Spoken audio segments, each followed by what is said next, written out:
All right, part three of the bracket breakdown. Ryan Coyle, your host, joined alongside Joe Kometz here for our Beef Up Front bracket breakdown on Pick Swap Media. Already covered the East, already covered the West. We're in the South now, just a two-man show here. And we'll be joined by two more guests for our final show, the Midwest, right after this one, probably 10 minutes or so after we wrap this one up. But Joe, South region, number one seed Houston in this one, number two seed Marquette, who's been without their best player in Tyler Kolek the past couple weeks. We were just kind of talking off the air. We think this bracket might have the most kind of madness and some potential underdog teams making some runs out of nowhere. So I'm excited to get into this one with you. But Joe, welcome back. Third show of the night. How are we feeling? And you sick of hearing me talk about March Madness yet? Coyle, I will never get sick of anyone talking about March Madness. I could listen to the worst human being on the planet talk about March Madness, and I'll lock in. But I do agree, Coyle. This was a region that at first, when I filled out the bracket, normally I have a couple upsets here and there. I felt like I was pretty chalky, but I went through, again today, kind of looked a little bit more of the games. I actually have this kind of being the craziest region in terms of teams that I have in the Sweet 16, and I have a team going to the Elite Eight that I think is going to surprise a lot of people. But I'm very excited for this region particularly. I think the South and then the Midwest, which we're going to talk about next, I think definitely have a lot more potential for upsets than the first two regions do. Yeah, I have a pick in this bracket to go to the Elite Eight that is 18-1. And if I heard you right before we started recording, you have a pick for a team going to the Elite Eight out of this one that I just saw is 40-1. So we have some chaos in this one, and I think we might have to put our money where our mouth is for that. But we'll start at the top there with Houston, number one overall seed. I think the story with them, I think it was the Texas Tech game after they just annihilated TCU and then annihilated Texas Tech. People are like, Houston should be the number one overall seed. All they do is dominate teams, and then turn around Saturday night and get the doors blown off them by Nick McClay's Iowa State Cyclones. I think maybe for Houston that was kind of a good thing, and for the rest of the NCAA tournament, it could be a bad thing because you're getting a pissed off Houston, motivated Houston coming into this one. The Longwood Lancers might get the biggest wrath of it. But number one Houston, 30-4. Longwood, number 16 seed there, the Big South, 21-13. Friday night, 9:20 on TNT. Houston's a 24.5 point favorite, over under sitting at 128. Any chance Longwood can make this a game, Joe? Nothing like beating up some Longwood, Coyle. I'm going to have to go with Houston here. I think this is going to be a domination, a suffocation, if you will. I was saying that earlier with Iowa State. And I think this is going to be a low-scoring game, but I think, like, from what I can remember, the lowest scoring game was, like, that I've like, in our lifetime, I feel like it was like 2012.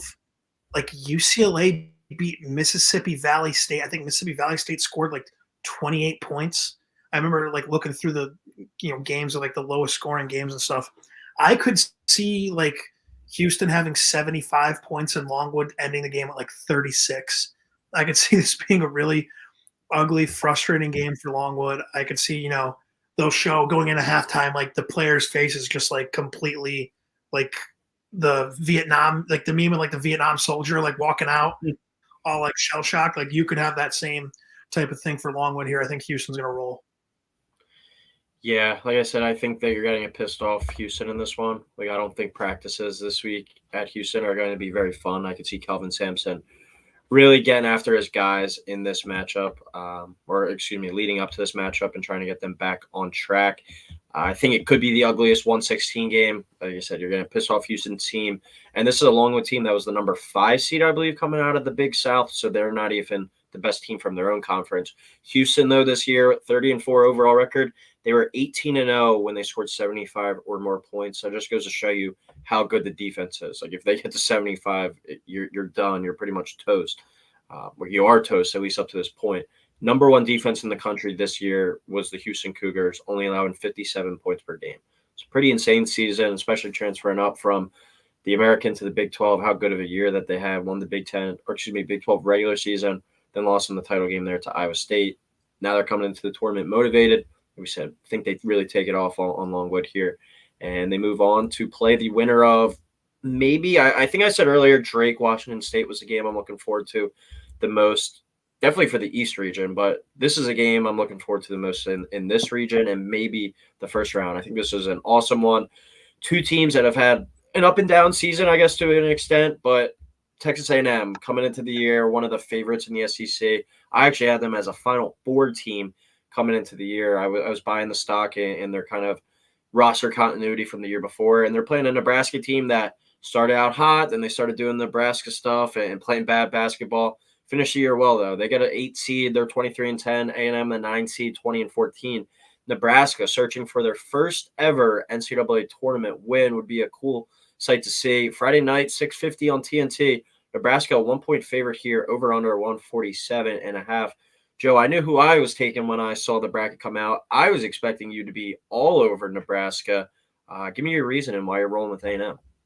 I'm going with A&M kind of because, Coyle, you and I all year on the show, off the show, have just been so disappointed with how inconsistent A&M has been that now I'm kind of just expecting them, that inconsistency to kind of remain. I think they're going to win this game. I think they're going to go in a pretty deep run in the NCAA tournament. I think they're going to beat Houston in the next round. I think they're going to be playing, in the Sweet 16 for a chance to go to the Elite Eight. I'm not going to spoil my Elite Eight pick yet, but I just think A&M, and they haven't even looked so dominant, beating Tennessee at home. I think kind of turned them in the right direction. Mm-hmm. I think A&M getting a 9 seed, I do think that was a little high. I was expecting A&M to be in the first 4, but I really do like this matchup with Nebraska. Coyle, as you said, they finished pretty strong, but they've kind of been coming down a little bit momentum-wise. So I'm going to go with A&M here getting the win and setting up a massive game with Houston in the round of 32. Yeah, the thing with Nebraska, team super reliant on home. Once we start talking about the next one, I'll look up, but I think they're like away from home metric or whatever it is, how they perform when they're not playing. Pinnacle Bank Arena is one of the more low teams, like right there with Kansas, where it's super reliant at home. Obviously, in the NCAA tournament, you don't get that benefit here. I'm going with A&M though as well. I've been a rider for them, a supporter for them all year. I can't stop now. But if they lose, I'm not going to be upset because this Nebraska team is a fun team to watch as well. And they got some guys that can really light it up. So I think this is going to be an awesome game back and forth. Another one, Joe, where we talked about it earlier. I was looking at the overtime odds for the FAU versus Northwestern game. It was plus 950 for that one to go to overtime. I'm going to see what it is for this one because I wouldn't be surprised if this one came down to overtime as well. I think it's back and forth matchup the entire game. For this Nebraska Texas A&M game to go to overtime, yeah, plus 950. That might just be the same odds across the board for some of these closer games. But plus 950, I think I'm going to sprinkle that in the FAU game, both being 8-9s too, coincidentally. But have to ride with my Aggies. Here's my surprise pick, I think, of the tournament. I have them not only knocking off Houston, but I have them going to the Elite Eight as well. You can get that. It's 18-1 over at DraftKings. Texas A&M, the number 1 offensive rebounding team in the country. They grab 17.2 offensive rebounds per game. That's a hard salad to prepare for if you aren't used to it. And I think the thing with Houston is they're always so good on the glass. Well, when you do something to a team that they're usually dominant at, they get thrown off a little bit because they're used to just being so reliant on being able to control the glass. Texas A&M's crashing the glass hard, and I think Houston might not be prepared for that if these two teams do meet up. It's a very hard style to prepare for. And when you look at back to the first round matchup between A&M and Nebraska, there's one team in the top 25 from the Big Ten in terms of offensive rebounds per game, and that's Illinois. Illinois beat Nebraska both times. I think a Wade Taylor, the 4th March run is coming, and I think the Aggies have a real good chance to play spoiler and make some major noise in this bracket. Super talented team. I got the 9-seeded Aggies going all the way to the Elite Eight. That's my big take for this bracket. All right, Joe, the next one, the PMT Bowl, number 5, Wisconsin at 22-13 versus number 12, James Madison at 31-3. Friday night tip-off, 9:40 p.m. on CBS. Badgers, 5.5-point favorite, over under 145. This is the most trendy upset pick that I've been seeing. Are you taking the Dukes to pull off the upset here? Yeah, and I know it's such a square pick. It's such a loser pick because this is, like you said, Coyle, is the most obvious 12-5 upset. But this is a bracket that at first when I looked at it, I liked 3 of the 4 12 seeds. Did not like UAB. We already talked about them. I originally said I first picked Grand Canyon to win, and the other, I believe that was the West region we did. I also had James Madison, and then I have, spoiler alert for the next region, I have McNeese State beating Gonzaga, even though I don't know because I feel like we'll get into that later. But this is just a Wisconsin team I feel like kind of already went on their run. They beat Purdue. I feel like if they didn't go on that Big Ten run, they would be a 6 right now. No one would be talking about them. I think James Madison, they're 31-3 for good reason. They lost twice to App State, who was the number 1 seed in their conference, who in their own right, I think was like 28-5, 28-6 when they lost in the semifinals to Arkansas State. This is a really good James Madison team. And kind of like Tony said in our last show, you got to kind of separate yourself a little bit. If you're picking a heavy favorite like UConn, I have James Madison going on, winning this game, beating Duke, and setting up a Sweet 16 game between Texas A&M and James Madison. That's by far like my craziest Sweet 16 game. For the most part, I have relatively, the higher, lower, I don't know, however you want to phrase it, the better seeds playing each other for the most part. But I think that this side of the bracket can get really chaotic just because at the end of the day, I mean, James Madison's 31-3 for a reason. And especially if you're going to give me 5.5 points, I'm taking James Madison plus the 5.5 every day. Even if Wisconsin wins this game late. And at the end of the day, Coyle, I know it sounds funny, but, we said it was the PMT Bowl. You can just kind of close your eyes and picture Big Cat sitting there all upset with, like, the hoodie and the pillow, like covering himself as, Wisconsin's blowing it and losing James Madison. So I'm going to go with the Dukes here to go on a Cinderella run. Back to my last game real quick with Nebraska there, 335th away from home, according to Haslametrics, out of 363 teams. It's a terrible, terrible team on the road. I think that's something to monitor as well. But this game reminds me a lot of last year's game with Charleston and San Diego State, where it feels like James Madison is this year's Charleston, 31 wins. They're getting all this extra hype, all this extra juice around them.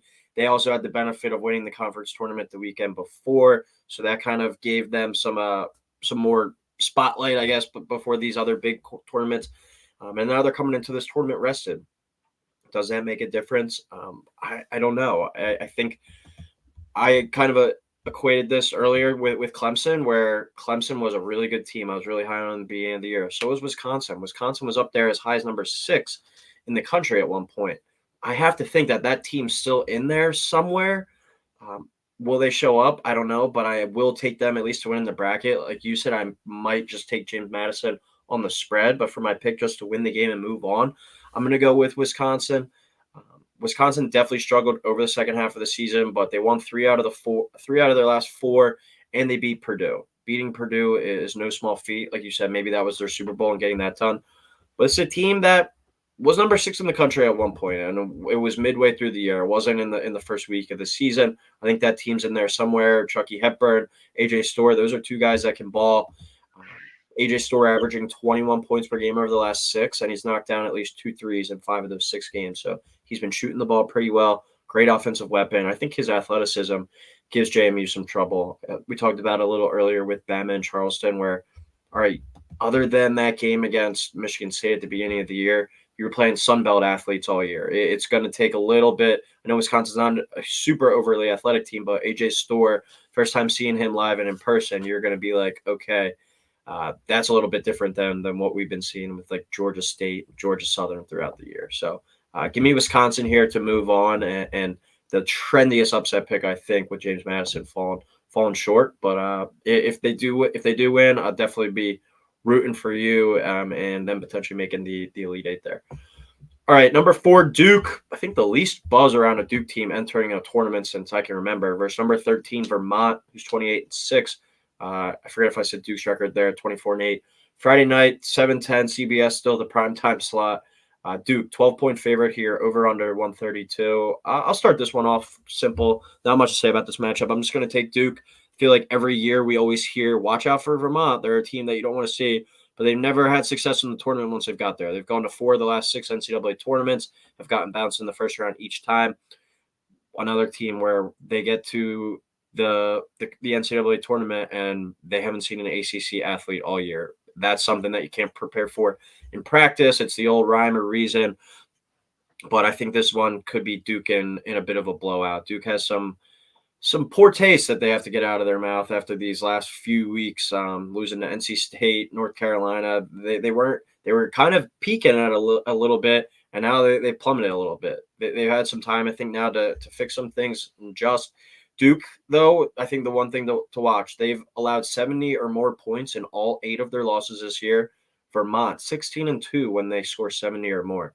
So Vermont's able to kind of push the pace here. They've shown the ability to hang around when they can score, but they like to play a slower game. So the pace, I'm going to be interested to see what it is. But Joe, you like Duke to win this game as well? Yeah, I think Duke's going to win this game pretty handily.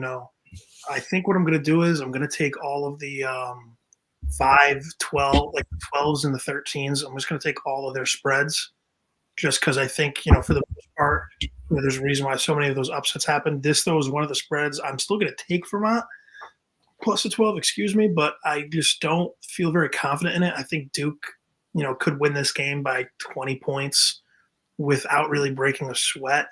Quote, we were kind of, with the athlete conversation, Vermont, you're beating up on UMass Lowell and the America East. Yeah. You're going up against Duke, who gets 5 stars every single year. I think Duke's going to win this game pretty easily, and I have it setting up for a Duke James Madison game in the round of 32, which, if you're a Duke fan, you'd have to love. But I think this Duke team, at the end of the day, we'll talk about it a little later, but I think this Duke team is pretty soft. So I think they're kind of lucky with, out of all the 13s they could have gotten, I think Vermont is like the perfect, kind of warm-up game for them to get going to the next round. Yeah. Yale, they have like the thing with the Ivy League schools, like obviously attract good students, but like you get some guys that could go to like just say Stanford or something like that, a high academic power team like that, but instead they just stay in the Ivy League instead. So they do get some better athletes, I think, usually than giving credit for. They're a 13. Then we have Vermont, like you just said. We haven't talked about the Midwest yet, but Samford. They have a team in the style of play that they present. I don't think that would have been a great matchup for Duke. And then Charleston, not that athletic, but a team that can really score the ball and give them some problems. That's the biggest word I've heard when Duke's name's been mentioned today, though, is soft. And you kind of wonder, are they that soft, or does Shire like actually take this and run with it and do the old? You hear what they're saying about you, and you see maybe a different side of Duke come out. I said it about that NC State game last week. I think when me and you were talking, wonder how they would respond from that North Carolina game. They come out and fall flat to an NC State team who goes on a magic ride and makes the NCAA tournament themselves. Are they able to bounce back now, or are they very soft, like you were saying? Very interested to see how Duke bounces back, because if they don't win this game, they don't make it past, or even the next game against Wisconsin or James Madison, they don't make it past the second weekend for the first 2 years under Shire. Do the Duke fans start coming at them? Because same thing, I'm not comparing Villanova at the peak of Duke, but like Villanova, when Jay Wright left, was a 2-time championship program, multiple Final Fours. Now back-to-back years, no NCAA tournament. Sounds like Neptune will get another chance, but there's a lot of noise coming there. Duke is championship or bust, Final Four or bust pretty much.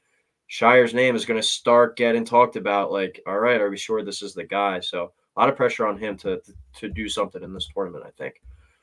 All right, Joe, I think this is one of the matchups I'm looking forward to the least, and I'm kind of glad this is a Thursday 9:41 that I won't really be as locked in for on CBS. But 6, I can't really say that, though, because it's a Tech State matchup. I always love those. But number 6, Texas Tech, 23-10. 11 NC State, 22-14 after that magical run in the ACC.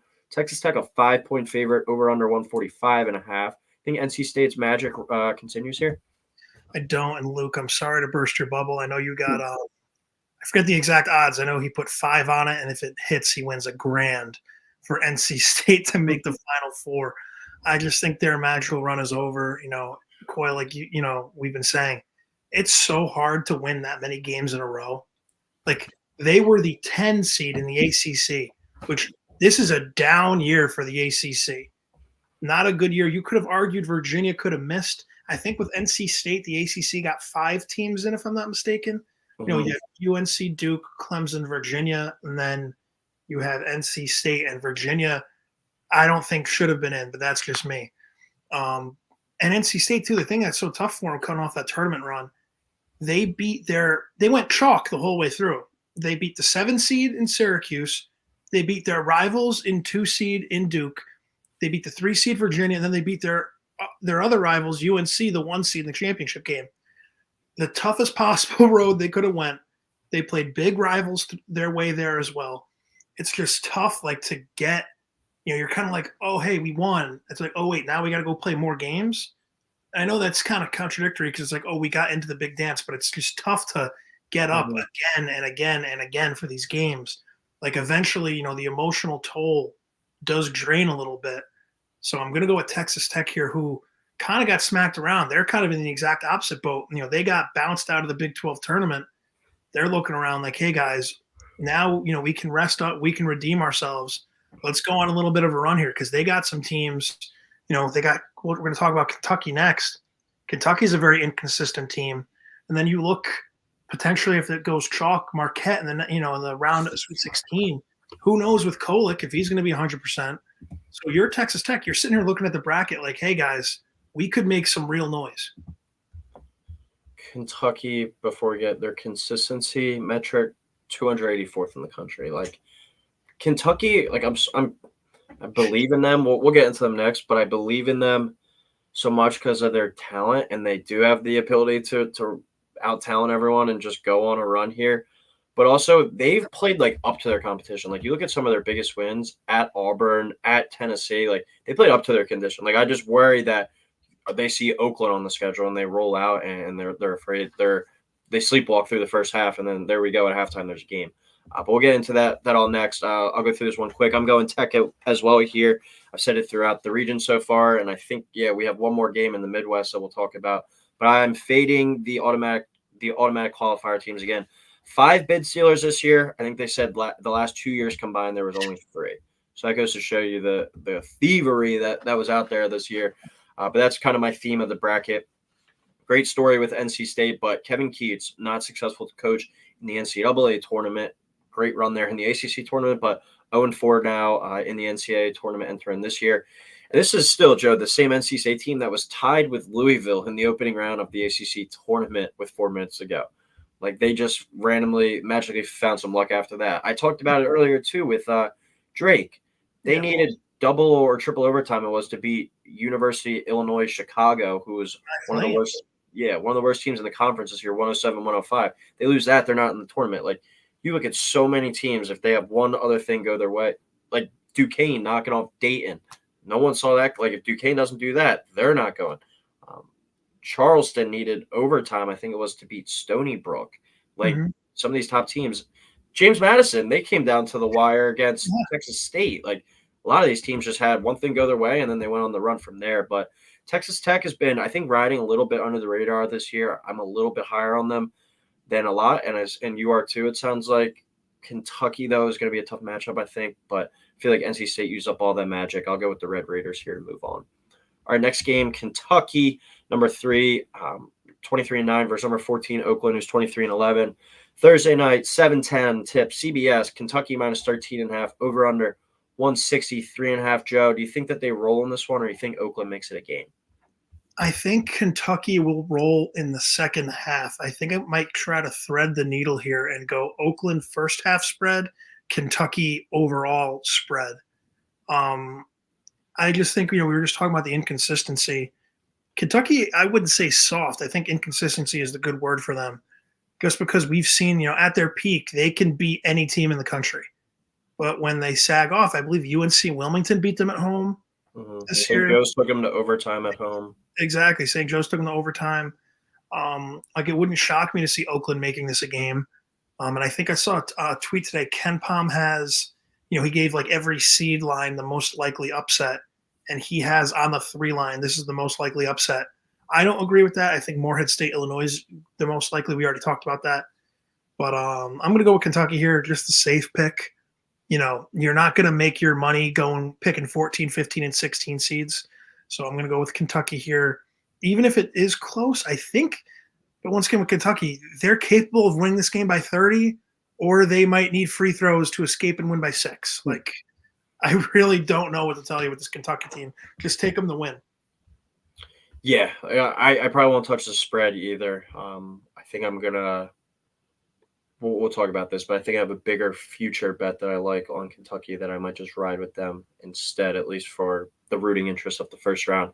I'm gonna say that they steamroll Oakland here. I'm gonna go back to my notion that Oakland hasn't seen anything like these guys all year. Kentucky has 5 guys averaging double figures and players that can just go off any night.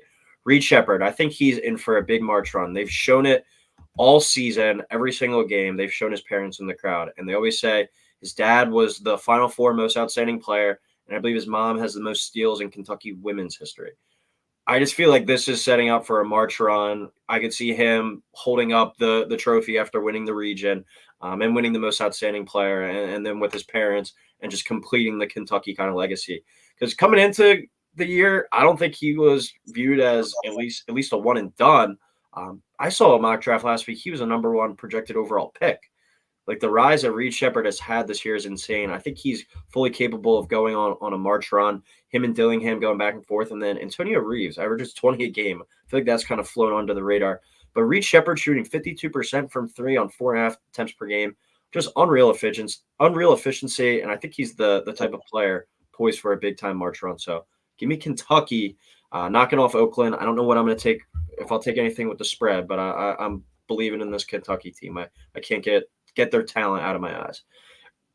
All right, we go to the 7-10 matchup now, the first 10 matchup with the playing game. I guess first started off, Joe, Boise State, Colorado. They're playing. That's the Wednesday night game, but they'll be playing. The winner of that game will be playing number 7 Florida, who's 24-11. This is a Friday 4:30 tip on TBS. I think out of this bracket, first round, that Nebraska Texas A&M game, really looking forward to. But I think Florida versus the winner of this Boise State Colorado game, probably the second game I'm looking forward to the most out of this region. I guess first Boise State or Colorado, and then do you think either of those teams will knock off Florida? I know Colorado in a close one here, Beef. Shout out DraftKings. They were giving out a 64% boost. I ticked the lineup for Boise State to plus 6.5, got that at minus 110. So now Colorado's going to probably win by 7. But I think Boise State would cover the spread regularly too. I just like playing it safe. But I think Colorado's going to squeak by. But even if Boise State does manage to win, I like both of them over Florida. I'll go Colorado here for the sake of the pick and for the bracket. I just think Florida, losing their big man in such a gruesome way too. I know, you have, some teams like the Kevin Ware injury, Louisville kind of rallied around that, went all the way to win the national title. Florida getting blown out in the fashion they did. Now you're down your starting center and you got to kind of regroup over, we see it every year. I think even last year when it was FDU that ended up winning, one team from the first 4 always manages to win at least one game. I think it'll be the Boise State Colorado winner, just because Florida is kind of a down team, kind of licking their wounds. Now, conversely, that can also be, a dangerous thing about Florida. But I think that Colorado will kind of be able to, use the momentum they had. Tough loss in the Pac-12 title game to Oregon, which was, by the way, the most Oregon thing in the world to go out in Pac-12. But they're kind of like the Syracuse and I guess the state now of the Pac-12. Well, they'll be in the Big Ten next year. But I'm going to go with Colorado here to beat Florida, just because everything about Florida right now is screaming like just stay away. I'll probably even stay away from the spread in this game. I might just take an over/under because I will bet every game at least one thing. So. And then that's what I said at my first meeting that I had for Gamblers Anonymous. I mean, obviously the injury to Florida, I didn't even see the clip. I've only heard about it. It's not something I'm actively seeking to see. Obviously feel terrible for the kid, adept to their blow. blow to their depth, excuse me. Um,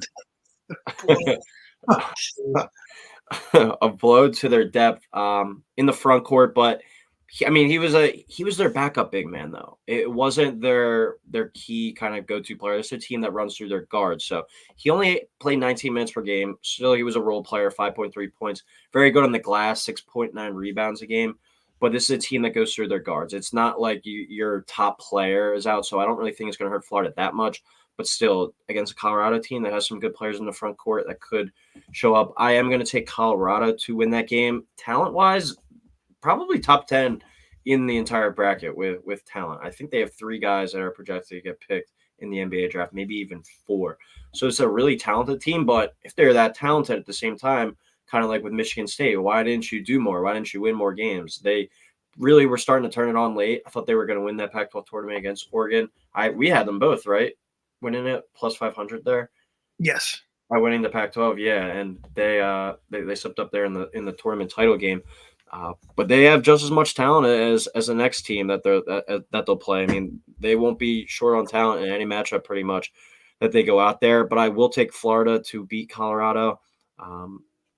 Would I be surprised if either Boise State or Colorado wins? No, but I do have the winner of this one, regardless, losing to Marquette in the next game.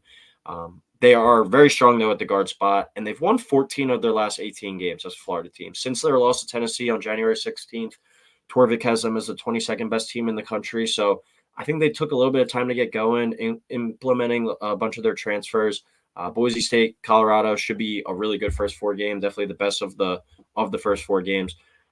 And I think that'll make for a really exciting game against Florida. But Florida, I think, just has more high-quality wins this year and the ability to make some noise potentially in this bracket, depending on the health of Kolek with Marquette that they'll probably face in the next game.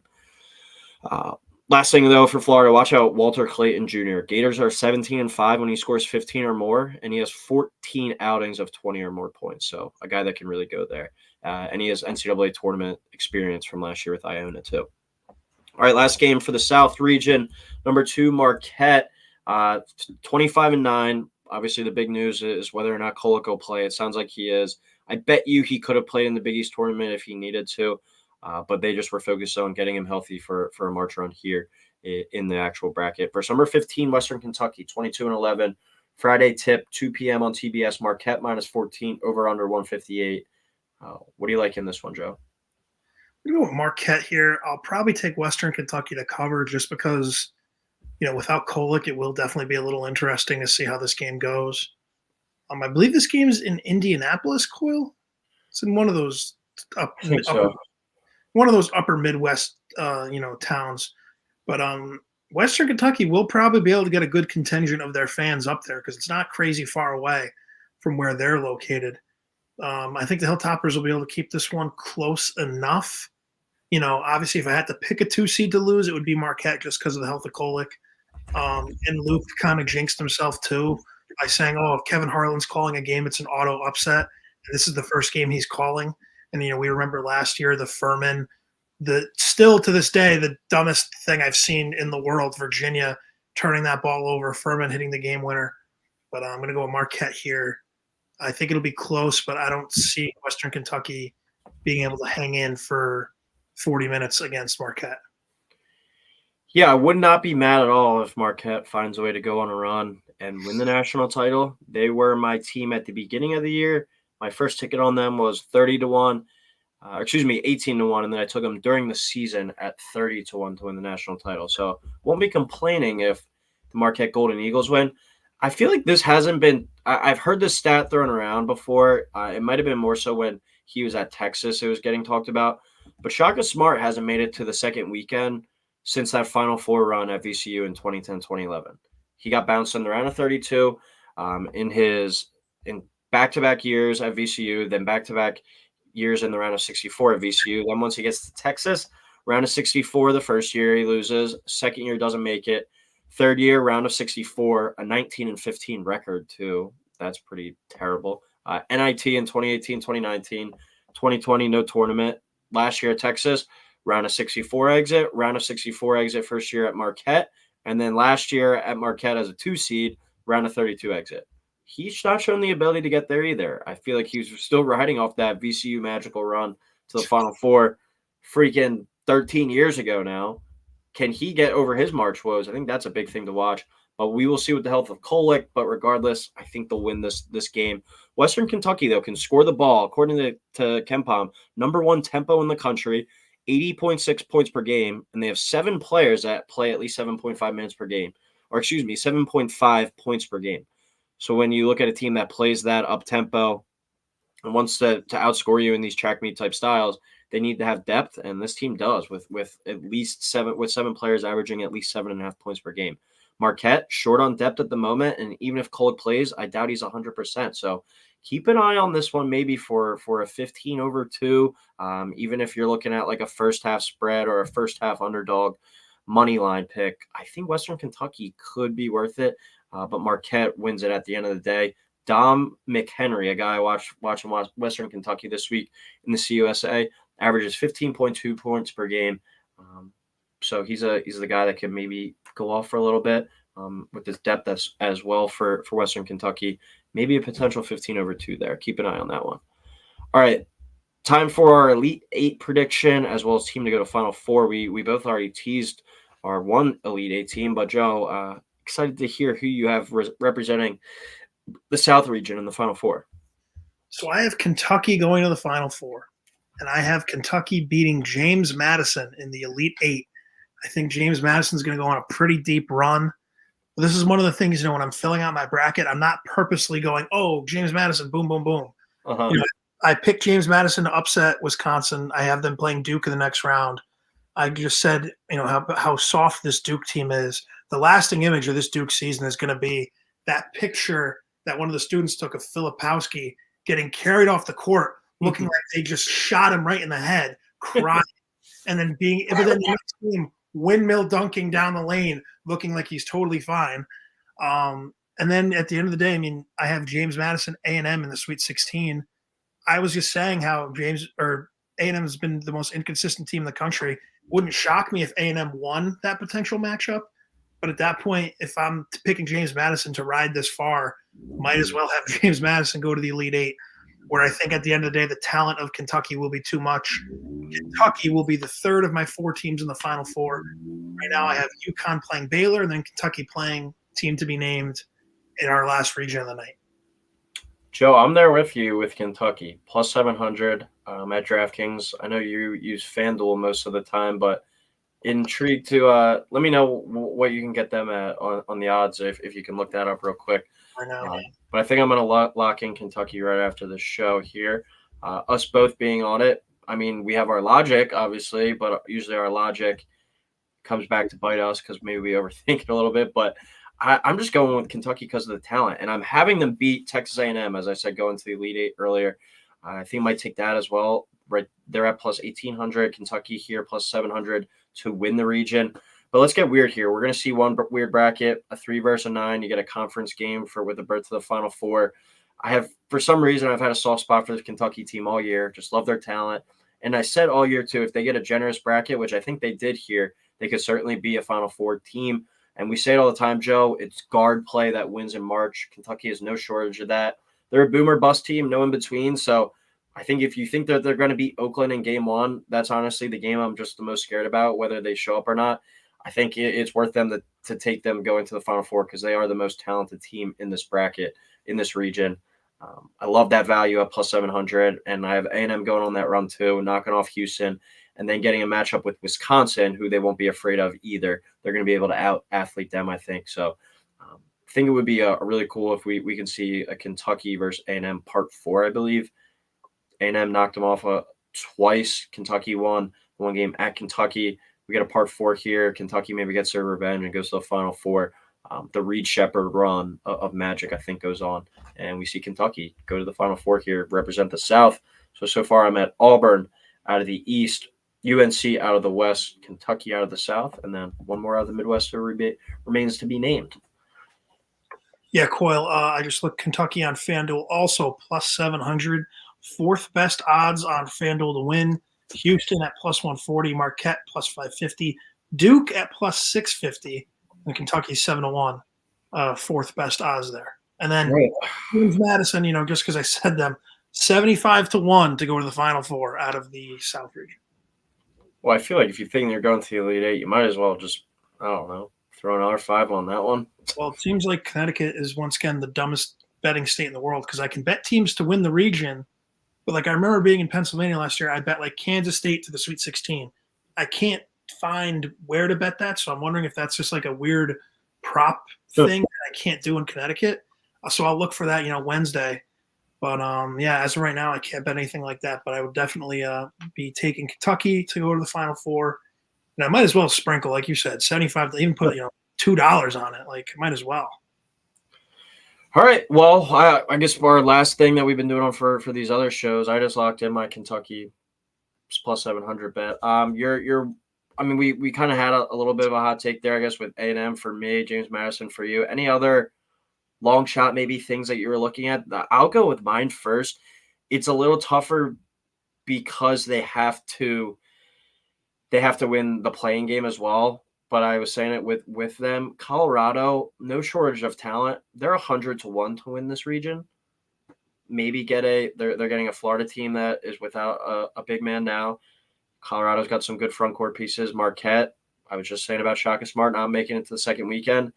Then maybe a Kentucky team that we just talked about. You don't know what you're getting out of them. Who knows? I think it's a double-digit seed as it made it to at least a Sweet 16 every year. 100-1 there.